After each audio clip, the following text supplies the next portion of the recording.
ہاتھوں سے نوجوان حمام کے اندر بیٹھ کر، بیت الخلا میں بیٹھ کر، تنہائی میں بیٹھ کر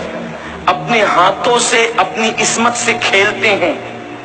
اور وہ اپنے ہاتھوں سے اپنے اوپر غسل کو فرض کرتے ہیں۔ یہ کیا ہے؟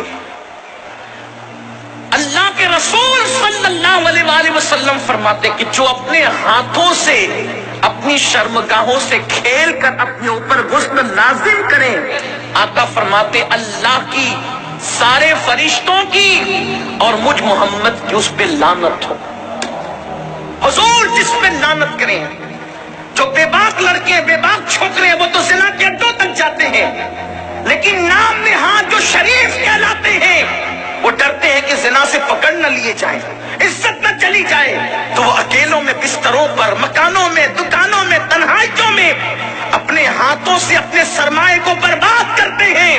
میں اپنا دل کا درد اپنے ان بھائیوں تک پہنچانا چاہتا ہوں، اور آپ کے توسط سے دنیا بھر میں میرے جو نوجوان اس فعل بد میں گرفتار ہیں، جس پر رسول پاک نے لعنت کی، اللہ نے لعنت کی، حضور علیہ الصلوۃ والتسلیم کے غلاموں، جو اپنے ہاتھوں سے اپنے اوپر غسل فرض کریں، قیامت کے دن ان کو زانیوں سے زیادہ سخت عذاب دیا جائے گا،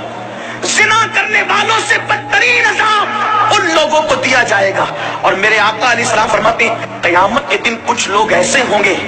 جن کے ہاتھ حاملہ ہوں گے، ہاتھوں پر حمل کے آثار ہوں گے۔ صحابہ نے عرض کی یا رسول اللہ، لوگوں کے، مردوں کے ہاتھ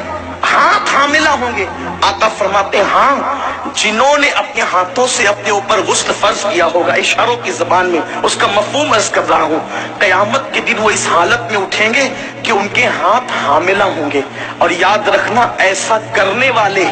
ان کے چہروں پر پھٹکار برستی ہے،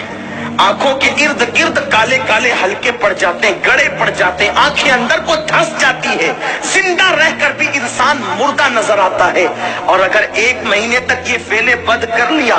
ساری زندگی اس کی عادت پڑ جاتی ہے۔ ایک وقت تو وہ آتا ہے کہ انسان شادی کے قابل نہیں رہ جاتا، جب ماں باپ شادی کا پلان پیش کرتے ہیں، ادھر منہ چھپا رہا ہے، ادھر منہ چھپا رہا ہے، گویا کہ اپنی زندگی کو تباہ کر چکا ہے، برباد کر چکا ہے۔ سنی دعوت اسلامی کے اجتماع میں آنے والوں، وقت کے اختصار کو ملحوظ رکھتے ہوئے بس اتنا پیغام آپ کو دے دوں،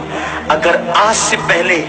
کسی نے اپنے ہاتھوں اپنے اوپر غسل فرض کر کے حضور کی لعنت مول لی ہے، اللہ اس کے رسول کی لعنت کا وہ شکار ہوا ہے، اللہ اکبر، تو وہ آج اس سنی اجتماع میں سچی توبہ کرے، اس لیے کہ توبہ انسان کی زندگی کو بدل دیتی ہے۔ یہ توبہ ہی ہے جس نے فضیل ابن عیاض کو اولیاء کا تاجدار بنایا، یہ توبہ ہی ہے جس نے بشر حافی کو بغداد کے میخانے سے نکال کر کعبے کا مجاور بنایا اور 2 لاکھ حدیثوں کا حافظ بنا دیا۔ یہ توبہ ہی ہے جو انسان کو بہت بلند مرتبے تک لے جاتی ہے۔ آج سچی توبہ کر لیں، اس لیے کہ توبہ کرو گے نجات۔